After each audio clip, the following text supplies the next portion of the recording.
Eu estava dizendo aqui para todo mundo, estava dando uma introduçãozinha, que a gente está fazendo essas lives toda segunda-feira, às 8h30. O objetivo é aproximar essa sabedoria da antiguidade, trazendo a todo mundo essa visão simbólica, e que a gente está pegando como referência as metamorfoses de Ovídio, né? E a minha base e a sua, é essa edição da editora 34, que é bilíngue, e uma edição bem bacana, né, para se ler. Até é gostoso de ter o contato com o próprio vídeo falando a cena mítica. Ale, você quer fazer aquela introduçãozinha que a gente faz toda a live sobre os deuses, a mitologia? Bem, nós estamos utilizando a mitologia, né, fazendo sempre associação com a psicologia profunda, né, Jung, Hillman, e com a intenção de utilizar a mitologia como a gente utiliza um sonho, por exemplo, né? Porque, como Joseph Campbell disse, a mitologia é o sonho da humanidade. E Hillman disse que a mitologia é a psicologia da antiguidade, né? É como se fosse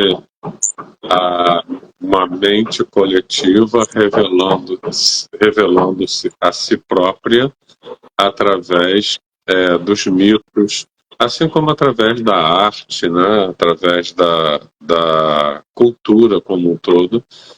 E o que parece é que a mitologia acabou registrando comportamentos coletivos que deviam ser bastante significativos ou reincidentes a ponto de aparecerem nessas diversas narrativas que são tão familiares para a gente hoje em dia, né? E a gente encontra paralelos também entre essas narrativas e vários filmes, né, séries e romances atuais, né?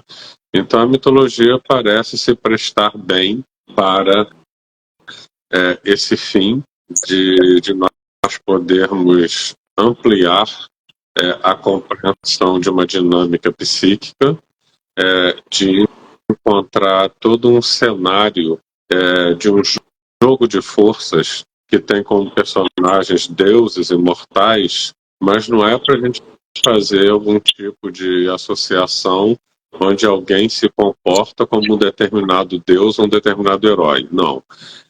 Esse tipo de estereótipo simplista não é o objetivo.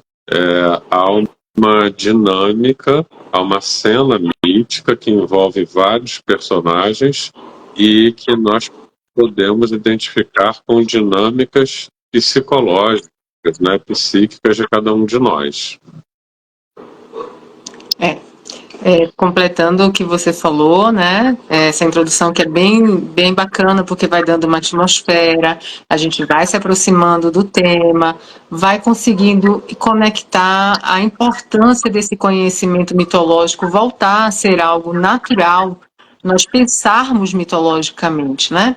O Calquerene, um mitólogo fantástico que Jung até escreveu livros com ele, aquele A Criança Divina, é uma escrita do Jung com Calquerene. Ele deixou para a gente um achado muito interessante, de que a gente está na mitologia diante de um fenômeno que, por conta da sua durabilidade, da universalidade, da profundidade, só se compara à natureza em si. O antigo, o homem clássico, quando estava diante de uma mitologia, entendia que era uma linguagem, era a forma como essas figuras míticas, esses divinos, se aproximavam do humano e entregavam para nós a arte de viver. Então, quando a gente tira isso da vida, o que nos sobra é a doença dessa ausência. Então, Jung dizia que os deuses viraram doença. Por quê? Porque ficamos afastados desse conteúdo simbólico, que é o manancial de todo tipo de situação que nos atravessa. Então, quando a gente está diante da vida, do amor, do ciúme, do luto, nós temos nessa forma de se entrelaçar da figura mítica também um espelhamento do que nós vivemos no nosso dia a dia. Então, dado esse início, né, para a gente fazer um pano de fundo, a gente pode começar aqui a narrativa do Ítalo? Sim. Ah, tem uma coisa interessante que a gente tem live que a gente fala, tem live que não fala. Hoje essa introdução foi um pouquinho maior. Eu lembrei do que Jung chama de Deus, né? Porque é importante a gente ressaltar isso. Para Jung, Deus era aquela força que o impactava, atravessava o seu caminho de uma maneira, inclusive, a alterar o curso pela consciência traçada. Então, esse conceito de Deus de Jung é uma coisa que a gente pode ficar aqui como um pano de fundo para ouvir a cena mítica e ir trazendo isso para a gente, né? Para nosso dia a dia, as experiências que nos atravessam. Ale, então eu vou começar. E que nos atravessa, segundo ele, para o bem ou para o mal. Isso aí. Isso aí. Então, gente, a gente escolheu uma mitologia hoje bem interessante. Ela está no livro, deixa eu ver, livro 7. No livro 7 da obra das Metamorfoses de Ovídio, e a gente vai falar hoje de Céfalo e de Prócris. Céfalo, como o nome já fala, olha o nome, Céfalo. Céfalo, no grego antigo, significava testa, e depois a tradução veio chamar de cabeça. Prócris é a favorita, a preferida, a escolhida dentre todos. Bom, eram duas pessoas muito bonitas, né? E vocês vejam como parece que existe uma atração pela beleza, né? Seja lá que tipo de beleza a gente esteja aqui conversando, mas a beleza está sempre permeando a cena mítica. Então a gente tem duas pessoas muito bonitas que são casadas e são muito felizes. Ovídio começa a contar essa história dizendo como Céfalo narrava ser feliz. E enquanto eu vou contando essa cena mítica de Céfalo e Prócris, vai ou não vai, eu vou dizer, olha, gente, na versão de Apolodoro, a gente tem uma narrativa diferente, só pelo seguinte, cada poeta fez a narrativa da cena mítica conforme os seus achados. Se você olha por outras visões, a narrativa se torna, às vezes, até mais... talvez mais clara, o porquê das coisas acontecerem, muito embora que a cena mítica não se presta a clarear as coisas, é o terreno da ambiguidade. Então eu vou narrar aqui essa história de Prócris e Céfalo, e quando eu estiver falando da versão de Apolodoro, eu falo, olha, a versão de Apolodoro é essa aqui, para o vídeo foi assim que se desenvolveu a história. Bom, então esse casal era feliz, e o vídeo começa narrando com Céfalo trazendo essa consciência dessa felicidade, mas que ele ia contar às pessoas que estavam no entorno dele. Ele tinha ido para uma cidade do rei de Eco, e essa cidade estava em guerra. Ele foi oferecer os préstimos dele, e enquanto isso tudo se precipitava, umas pessoas se reuniram para ouvi-lo, assim como nós estamos reunidos aqui escutando a cena mítica. É muito interessante quando o vídeo começa a narrar essa cena, ele faz questão de dizer que se aproxima de Céfalo. Lembrem-se, a cabeça, Céfalo tem esse epíteto nesse atributo, né? Aproxima-se de Céfalo os filhos de Palantes, ou de Palas. E esse Palas aqui não é Palas Atena.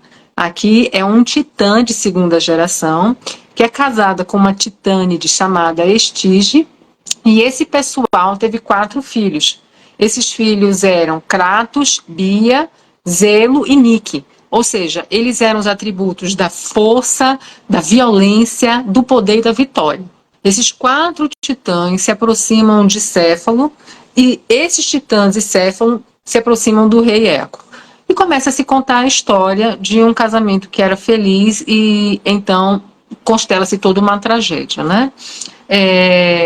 Prócris era muito bonita, Céfalo também, e a Aurora, também conhecida como Eos, que é a deusa do amanhecer, aquela quem traz a luz. A Aurora vê aquele homem lindo e diz, quero para mim, vou pegar. E aí rapta Céfalo. Não é raro na mítica grega o rapto de homens, né? De rapazes, de homens, de mulheres. Os mortais, parece que de maneira geral, estavam sempre à espreita de um rapto, né? Isso daí era natural acontecer. Então, Céfalo é raptado por Aurora e enquanto ele está ali com ela, uma deusa linda, maravilhosa, ele faz sexo com a Aurora. Tem uma versão da cena mítica que narra que Faetonte é filho dessa união. É uma história que a gente vai contar em algum momento. E ele fica o tempo todo dizendo: me devolve, eu sou muito feliz com a minha mulher, eu amo ela, nós somos recém-casados. E tem uma hora que a Aurora fica de saco cheio com essa lamúria toda de Céfalo e resolve devolver ele para Prócris, mas não sem antes admoestá-lo. Dizer assim: olha só, você quer voltar para ela, mas você vai se arrepender. Ou como assim, algo vai acontecer. E é interessante a gente lembrar que a Aurora, ela tinha uma característica que foi um castigo de Afrodite. Ela era muito linda, ela personificava nesse atributo dessa luz toda e ela se enjoava rapidamente de seus amantes. Então ela raptava os rapazes, os homens, mas logo ela devolvia porque ela foi fadada, a Afrodite, a não conseguir manter as relações. Ela ficava entediada e ela, do jeito que ela se apaixonava, ela se desapaixonava. Então, nessa história, juntou ela ter esse castigo, essa punição de Afrodite e Céfalo não parar de dizer que queria ser devolvido aos braços de sua esposa, e a Aurora devolve ele. Quando ele está chegando em casa, vamos lembrar que Prócris é filha Aproveitando para não perder depois, o Perene, né, ele fala que cada deus é uma característica psicológica, né, um atributo em sua potência máxima. Então, falar de alguém, por exemplo, a Aurora, que tem essa característica de enjoar dos seus amantes rapidamente, viver isso como algo provocado por uma deusa, quer dizer, eu lembro de pessoas que já falaram isso como um tormento, de enjoar das pessoas, se apaixonar e enjoar, se apaixonar e enjoar. E isso é uma coisa tão fora do controle, tão autônoma, que só pode ter sido obra de um Deus, né? Para fazer um negócio comigo. Essa sacanagem comigo. Eu fui escolhido por uma maldição de ter que viver dessa forma, né? E eu não consigo mexer nisso, isso é autônomo, eu não consigo decidir sentir diferente, porque nós não mandamos nos sentimentos.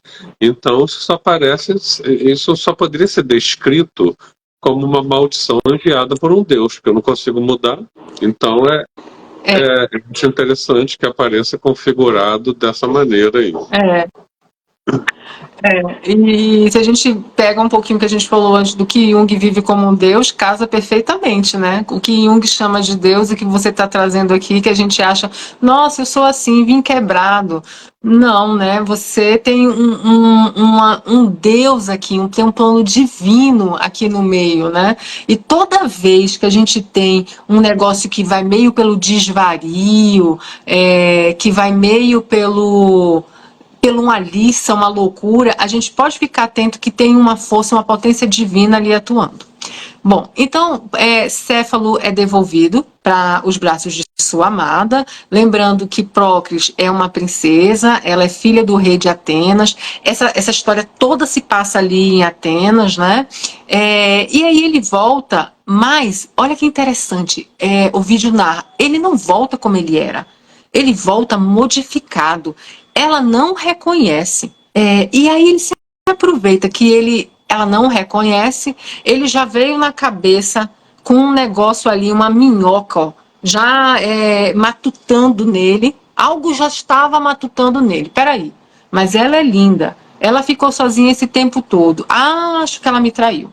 O interessante é que ele tinha traído ela, tudo bem que ele foi raptado, mas, gente, estava lá com a Aurora. A Aurora não era de se jogar fora, não. A Aurora é uma beleza.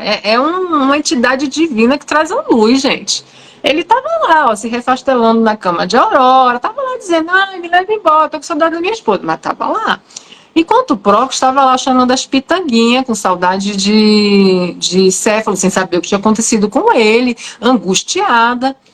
Quando ele chega no reino de Atenas, ele observa que não tinha rastro de culpa nas faces de Procris.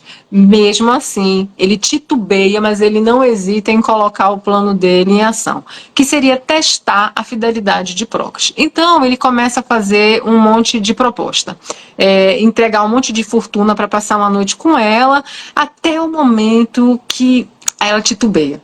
Acho que ele fez um combo assim de delícias que enlouqueceram Procris, né? E aí ela hesita, e na hora que ela hesita, aí ele faz, ah, peguei você, infiel, né? Pérfida! Então você ia me trair, mas sou eu mesmo, seu marido. E aí ele se mostra com a sua real face. Quando o Procris olha aquilo, ela fica meio assim assustada, né? Porque ela estava diante do próprio marido que estava testando ela.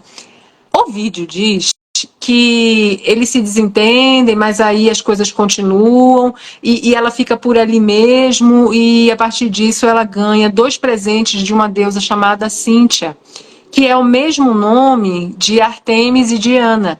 Esse nome Cíntia vem do fato de que ela nasce junto com Apolo no Monte Cinto. Então ela é a Cíntia, também conhecida como Diana e mais comum para alguns de vocês como Artemis. Eu gosto mais da visão de Apolodoro.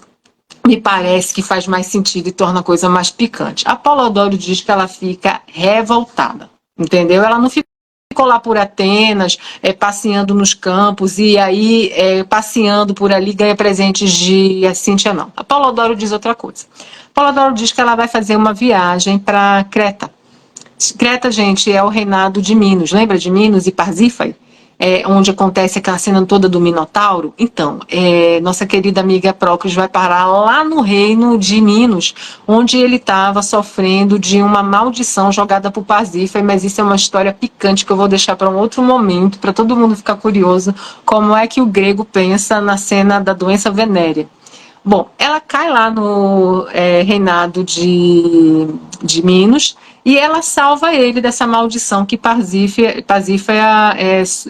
coloca no marido. Em retribuição e agradecido, Minos dá a Procris 2 presentes. Um cão extremamente rápido, que sempre vence as corridas, e um dardo que nunca erra o alvo.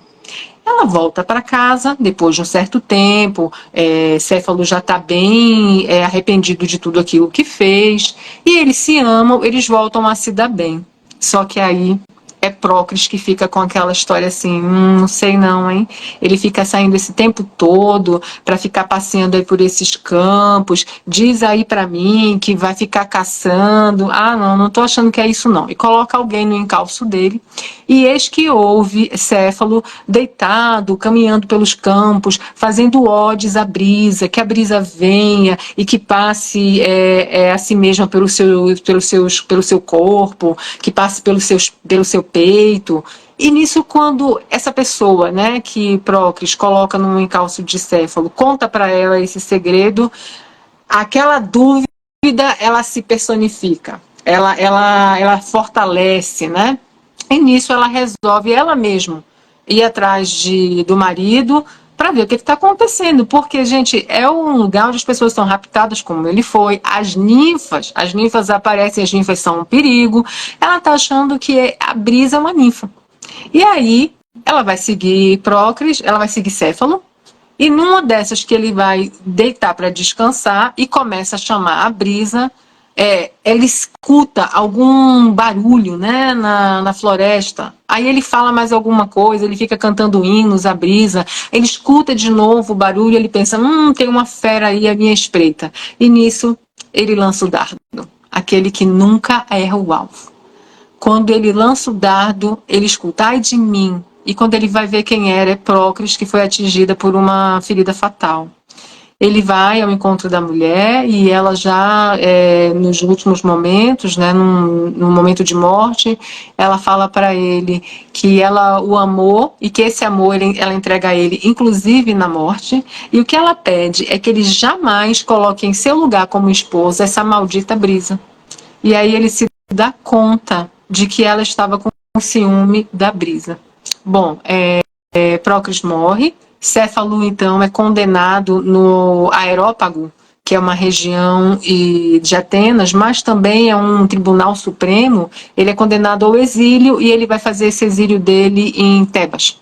Né? E acaba casando novamente com essa segunda esposa. Ele tem um filho, e o filho dele tem mais um filho que ele se torna quem? Avô de Ulisses. Olha só, gente, a astúcia tem como parentesco esse lugar da cabeça. Não é interessante? E antes de passar a palavra para o Alê, né, da cena, eu quero só lembrar que essa palavra céfalo também tem relação com dor de cabeça. Então, assim, a gente está diante de uns personagens que trazem atributos e personificações muito interessantes, né? E aí, Alê? Bom, você falou astúcia porque a astúcia estaria relacionada a Ulisses, né? Uhum. Bom, essa história tem esses elementos, né? Da pessoa que é o céfalo, né? Que é raptado por uma amante que eu pretendia, né? E me faz pensar quando a gente se sente raptado por algo muito potente, por um sentimento muito potente que nos sequestra. Quantas vezes alguém diz, dentro aí do tema do mito, que traiu uma relação porque foi tomado por um arrebatamento, por uma paixão, ou que foi até vítima da sedução do outro, né? E aí eu não tive culpa nenhuma, foi o outro que me seduziu, que me envolveu. Hoje em dia está na moda dizer que o outro é narcisista, né? Porque isso dá até um nome mais pomposo para mim, eu me eximir de qualquer coisa. Então, eu sou sequestrado, eu sou raptado, eu ajo de um jeito que parece que não era eu. Eu não sei o que me tomou, que eu agi daquela forma, né? Então, isso de se sentir raptado, arrebatado, tomado, essas palavras que são muito usadas, inclusive, eu me lembro de ouvir muito em enfermaria psiquiátrica também, fulano hoje está muito tomado, né? Então, parece que a gente se refere a afetos que são muito potentes, que parecem que nos fazem agir de algum jeito que a gente não agiria, e a gente diz que foi tomado, raptado, etc. E aí Céfalo teria sido tomado por alguma coisa, raptado, que o fez ir encontrar uma amante, embora lutasse e resistisse, porque na verdade ele ama Procris. E aí uma hora essa amante desiste e fala, vai ficar com ela então, né? Uhum. Essa história parece familiar, né? E aí, como aconteceu com ele, agora ele passa a duvidar dela. É interessante que justamente é comum com quem trai, né, vamos usar esse termo aqui, ou pensa em trair, que passa a duvidar então da traição do outro, né, da fidelidade do outro, já que se passa em mim, aí eu projeto no outro. E aí ele começa a tentar pegar ela, né, passa a tentar pegar ela na traição e hoje parece que as pessoas usam para isso ficar stalkeando o Instagram, né, as redes sociais, para pegar o outro numa suposta traição. Né? Então, parece que esses temas são assim comuns, né? E a história do ciúme no final da Prócris, que acaba sendo vivido como um dardo furando o peito, né? Como isso pode doer, né? Isso assim no lugar comum, mas talvez a gente possa pensar também em, em, al- em algo em mim que fica sequestrado, em quando um céfalo, uma cabeça pensante em mim mesmo, ou eu como cabeça pensante, como céfalo, sou sequestrado por sentimentos ou afetos intensos e me sinto me afastando de uma clareza, me afastando daquilo que eu amo, por exemplo, né? Ou me sinto infiel a mim mesmo, por exemplo. Né? Eu acho muito interessante essa dinâmica do ciúme. Você falou uma coisa que para mim é fundamental. Como isso nos parece familiar, né? A gente escuta a cena mítica e diz: eu já escutei essa história, eu sei como é que isso termina. Nossa, isso aqui parece com algo que eu estou vivendo.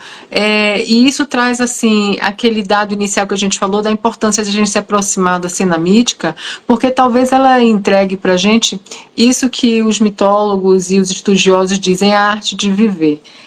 Tem umas passagens de Ovídio que eu queria trazer, Ale, para a gente ouvir o que Ovídio fala da personificação do ciúme. Gente, olha que interessante quando o Ovídio narra aqui algumas falas de Céfalo. Ele coloca assim, logo no começo, quando ele está narrando, lembre-se que eu falei, que ele está contando essa história para pessoas que estão ali aguardando, se organizando para ajudar o rei Eco numa guerra que vai se travar, né? E aí Céfalo começa ali, quem ama, tudo teme. É como se o vídeo estivesse dizendo para a gente que quem ama tem medo de perder. Quem ama convive com esse sentimento do medo, né, o tempo todo. Tem um outro momento que, Ale, como você não está me vendo, na hora que você quiser falar alguma coisa, fica à vontade, tá? Eu vou só aqui fazer umas passagens do mito pela voz de Ovídio, para que as pessoas cheguem junto do que o poeta chamou de ciúme, de como a cena vai se arquitetando, né? Tem uma outra passagem aqui que é como se a gente estivesse ouvindo que a narrativa é narrada pela dor. Logo no começo, o Céfalo fala assim: tocado, porém, pela dor de ter perdido a esposa, diz entre lágrimas. Então, Ovídio, que foi um grande cineasta, é como se tivesse sido o primeiro cineasta, é como se ele dissesse: olha, essa narrativa aqui é na primeira pessoa, é na minha dor. Então, Céfalo está falando, olha, foi assim. Tem uma outra passagem que essa daqui eu acho demais, que é a passagem de Prócris, né? Quando ela já está tomada pelo ciúme, ela fala o seguinte: teme o que não existe, receia um nome sem corpo. Gente, olha que poderoso isso. O ciúme provoca em Prócris uma dor como se tivesse uma rival. É como se tivesse uma rival. A frase dela: teme o que não existe, receia um nome sem corpo. Em um outro momento, Céfalo, lá no comecinho, quando ele também está narrando lá que ele está com ciúme, e aí ele pensa, será que eu vou testar? Acho melhor não testar, não. Ela não tem sinal de culpa nenhuma, ela está angustiada com a minha ausência, mas aí ele titubeia e não resiste a colocá-la em prova. Tem um momento que ele fala: eu não me contento e luto para me ferir. Ale, isso me tocou de um jeito. Parece aquelas pessoas que não podem ser felizes. O cara é feliz, está dizendo que ama a pessoa, que a mulher não tem sinal de culpa nenhuma, que ela estava inclusive angustiada aguardando ele. Aí ele se sai com uma dessa antes de colocar em prática esse plano macabro de testar ela. Eu não me contento e luto para me ferir. Eu achei isso aqui muito interessante da narrativa. Tem uma outra parte de... Pode falar. E interessante também que ela tem ciúme da Brisa, né? Uhum. Ela ouve o Céfalo falando de toda a satisfação que ele tem com a Brisa e entende que é uma amante, né? Que é uma mulher.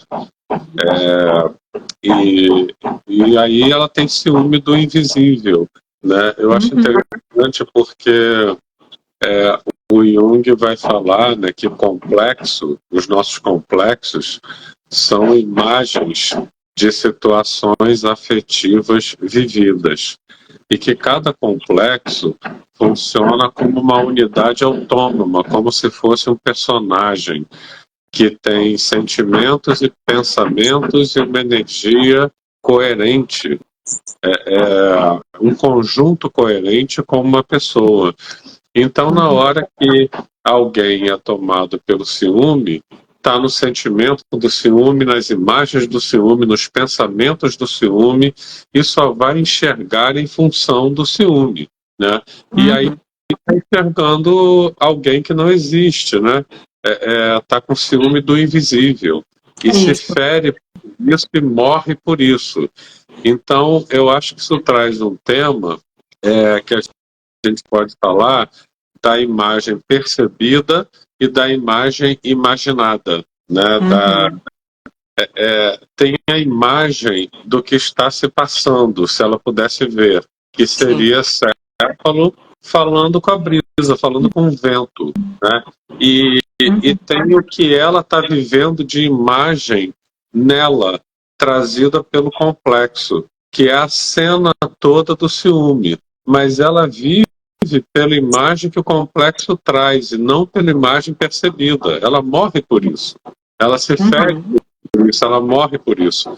Então, quando algo em mim me dá uma imagem do mundo, será que é um complexo? Né? A narrativa, como você falou no início, é a narrativa da dor.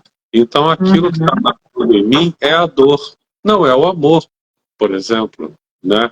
Eu posso ter perdido, por exemplo, um ente querido por morte, por uma morte súbita, e passar a vida narrando essa perda pela dor. Eu posso também narrar a partir da saudade. Eu posso também narrar a partir do amor. Né? Tem vários em mim que podem narrar. Não há em mim só um narrador. Né? E quem em mim está narrando a minha história? Sabe, Ale, escutando você, me atravessa assim um pensamento que diante do ciúme e da traição não há o que o outro fale. Nós estamos no terreno da irracionalidade. É como se a gente tivesse abrindo uma porta do inconsciente, o ego foi embora, a consciência deu tchau e o que fica ali é a irracionalidade. Por outro lado, eu também fico pensando que a gente está diante de algo instintivo, é uma situação arquetípica, né? Será que é possível a gente não sentir ciúme? Será que um casal, em algum momento, não sofre esse atravessamento?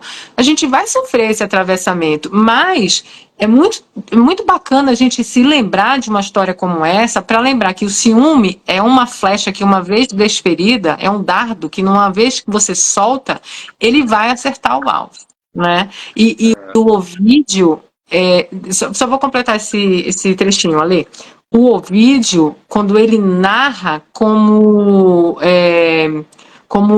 Céfalo se desfigura, entrega para a gente o que o ciúme faz conosco. Porque olha só a narrativa de Ovídio. A Aurora secunda o meu receio e transforma, pareceu-me senti-lo, o meu aspecto. Veja, quando ele é raptado, quando essa consciência, essa cabeça é raptada por Aurora, gente, lembrando que a Aurora é aquela que traz a luz e traz o dia, mas a Aurora também é uma deusa que tem asas nos pés e nos ombros. Então esse rapto é muito rápido, é como um rapto de Hermes, é rápido, né? É rápido. A Aurora o rapta, e esse rapto dessa consciência, o que entrega é algo deformado. Ele se deforma, ele se torna irreconhecível. O ciúme deforma. A gente não se reconhece quando está nesse lugar, né?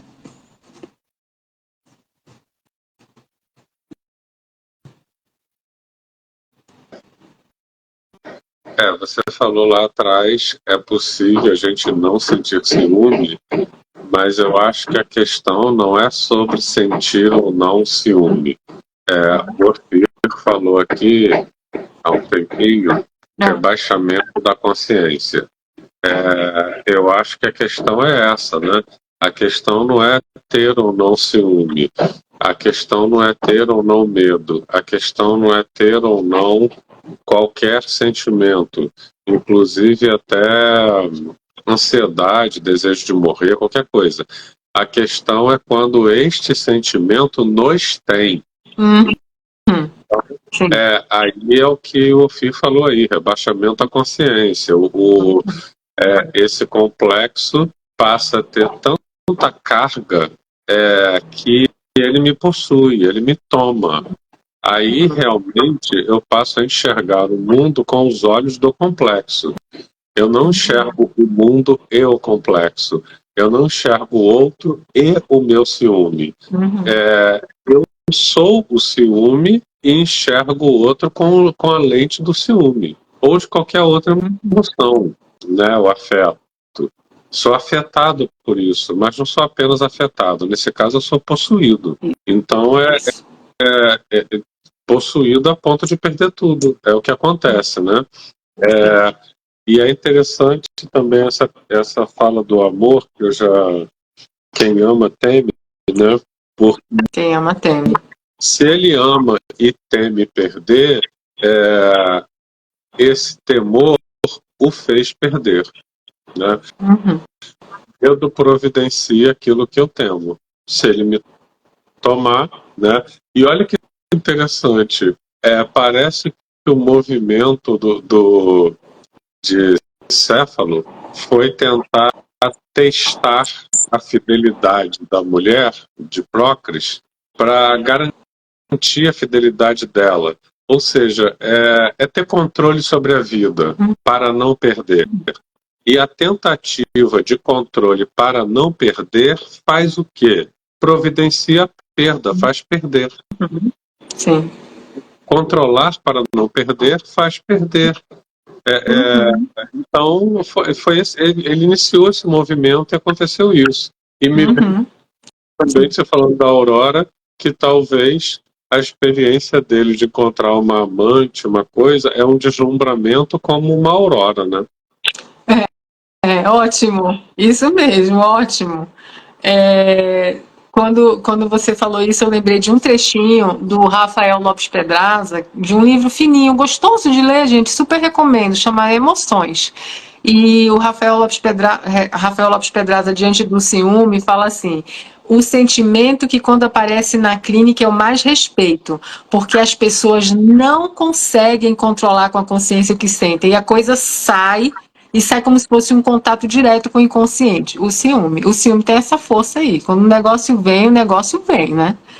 Tem uma outra passagem, ali aqui da cena mítica, que eu queria trazer, que eu também achei maravilhosa, que é a passagem que a gente está sempre falando que as pessoas estão sendo castigadas por algum divino, né?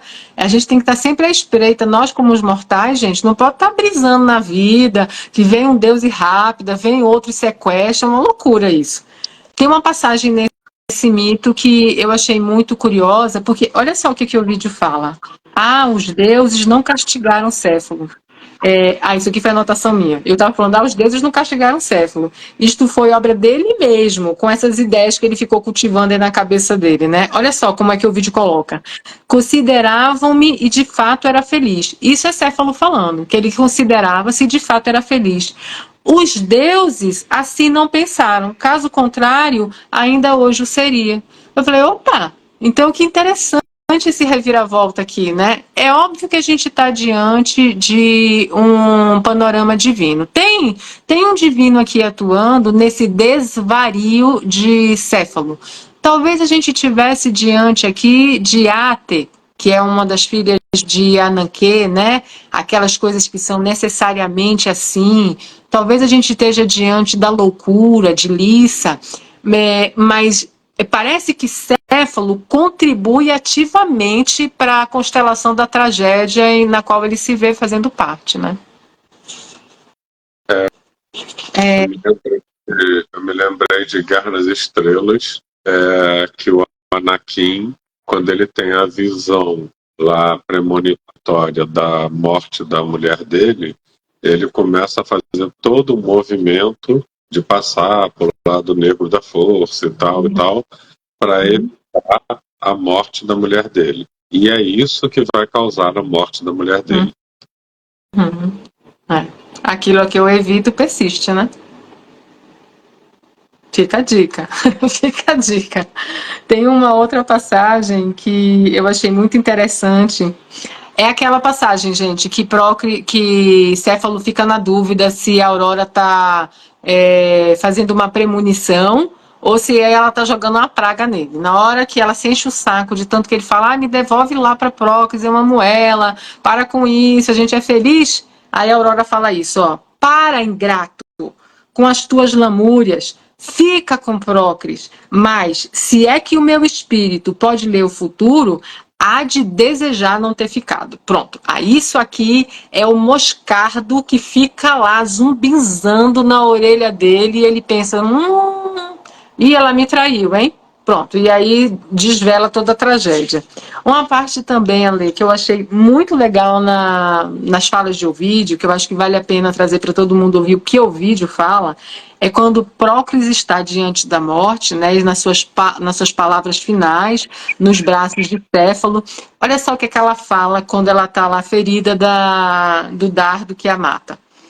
Pelos laços conjugais que nos unem, pelos deuses celestes e pelos meus, pelo bem que te fiz e pelo amor, causa da minha morte, que ainda agora, ao morrer te dedico, peço-te, não consintas que essa brisa ocupe meu lugar de esposa.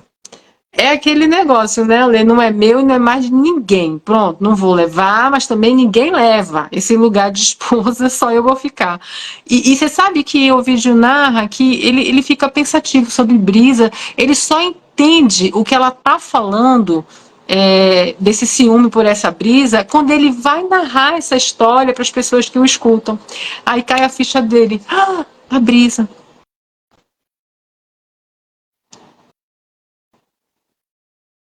É isso. Tem mais alguma passagem que te chamou a atenção que você queira dividir? Eu pego uma história como um todo só e também nesse binômio tradição e traição, né? Traz o outro.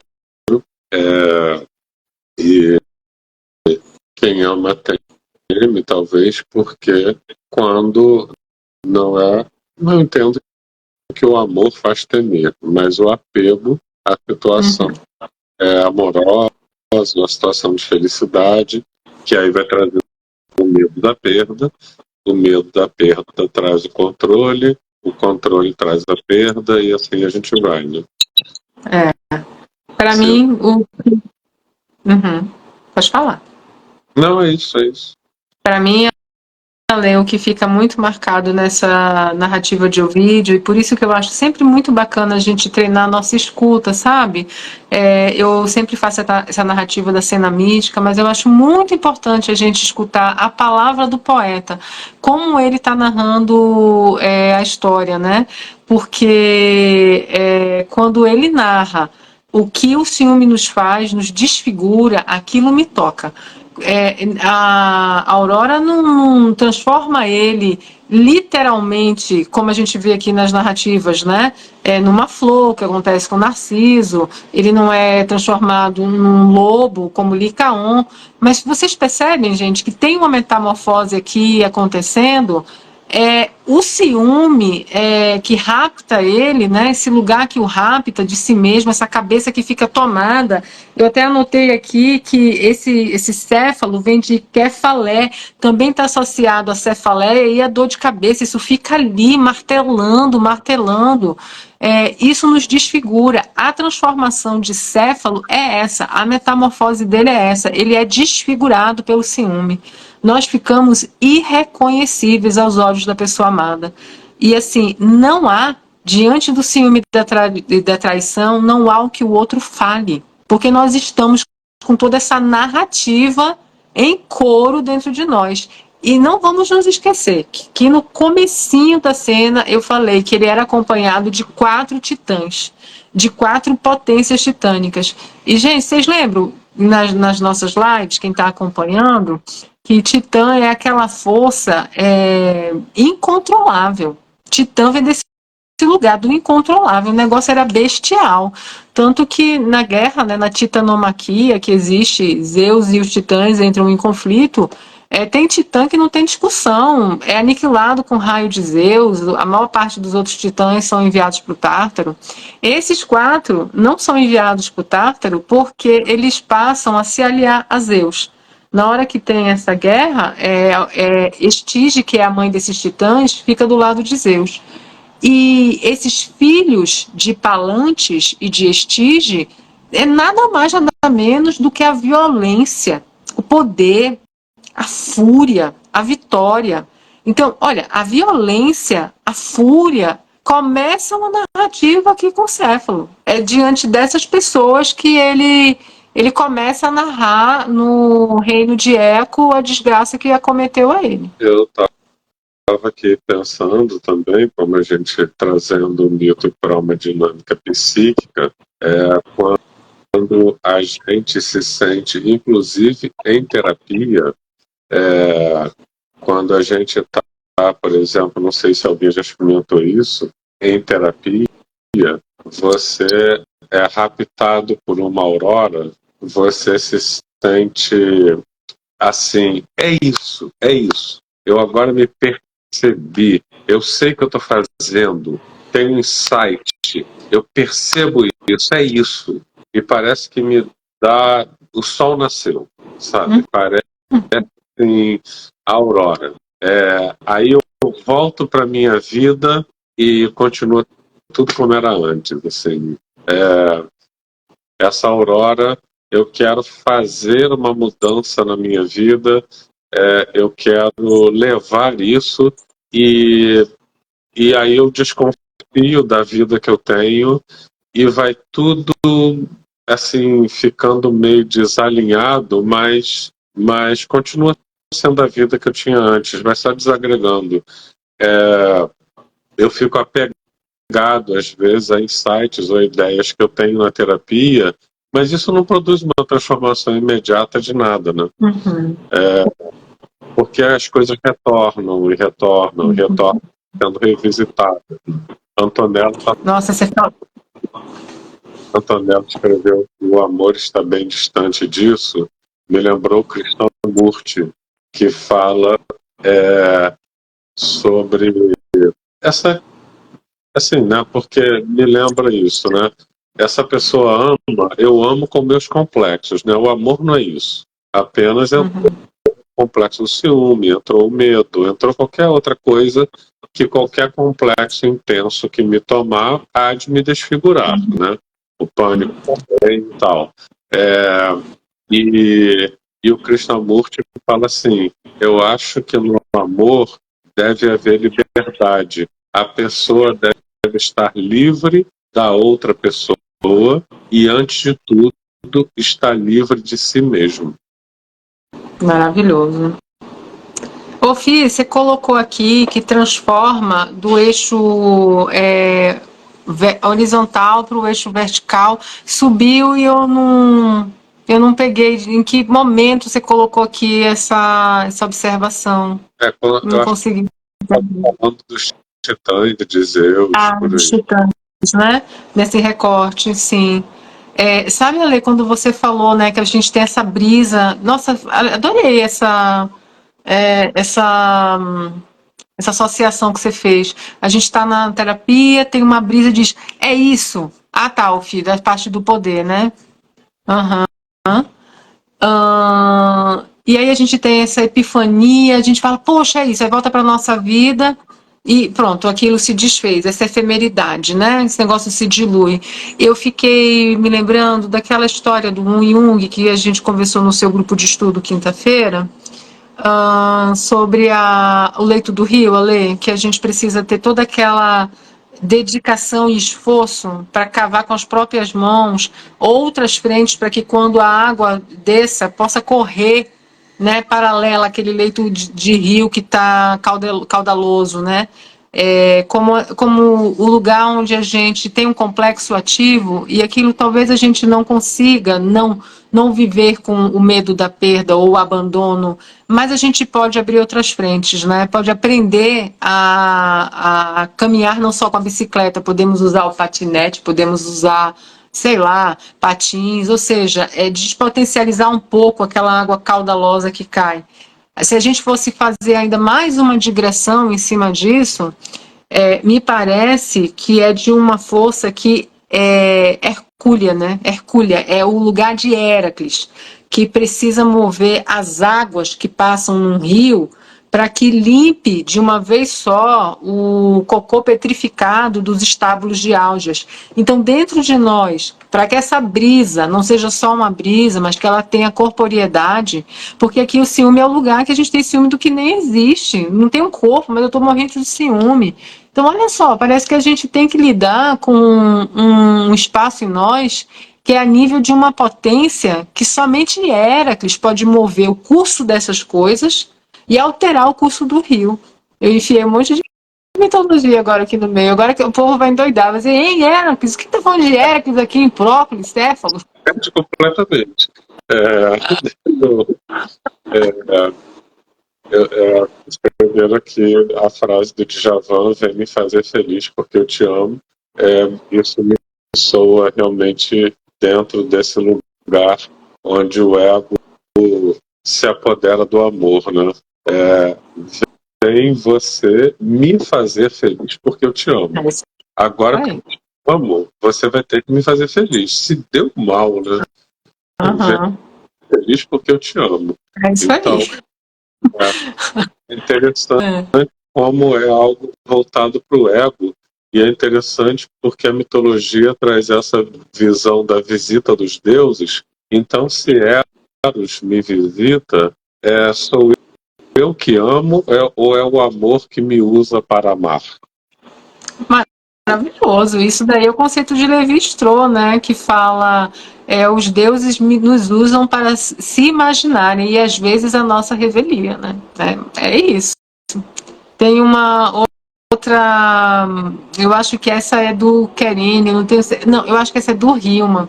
O Hillman coloca, né, que essas figuras míticas, né, a cena mitológica, a mitologia em si é um entrelaçamento, né, é uma relação entre pessoas. Só que essas pessoas são deuses, são seres divinos. Então, nós estamos vendo como esses deuses, como eles nos espelham.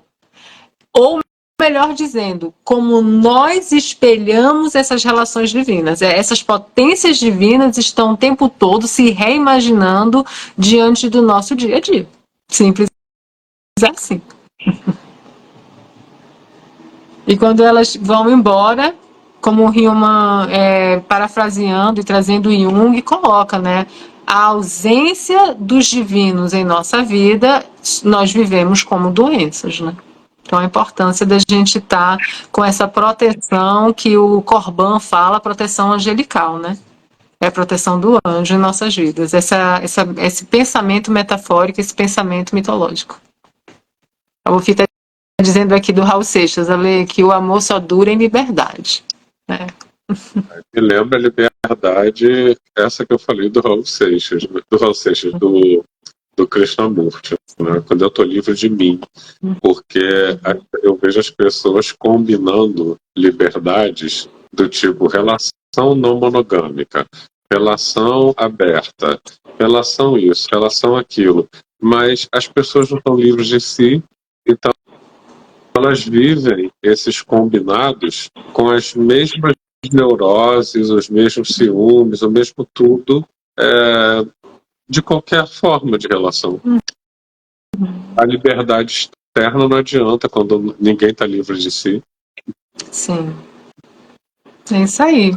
Pessoal, vocês gostaram do tema da live de hoje? Pela participação, acho que o tema tocou. Esse negócio do ciúme nos toca, né? A gente vai ficar inspirado aqui para a live da próxima segunda-feira. Espero que vocês tenham gostado do que a gente trouxe aqui de aprofundamento. Eu gostei muito da participação de todo mundo. Todo mundo parece que ficou mais à vontade hoje para colocar como é que o tema tocou, como é que nos atravessa. Na segunda-feira que vem, que é antes do carnaval, a gente está aqui. Mas na segunda-feira de carnaval, para não ofender Dioniso, nós vamos ter que ir fazer as reverências a Baco, tá? Então a gente pula a semana de carnaval e volta na outra. Mas na segunda-feira que vem a gente está aqui com alguma cena mítica que converse aqui com a alma e ela queira se expressar. Ale, então até semana que vem. Olá.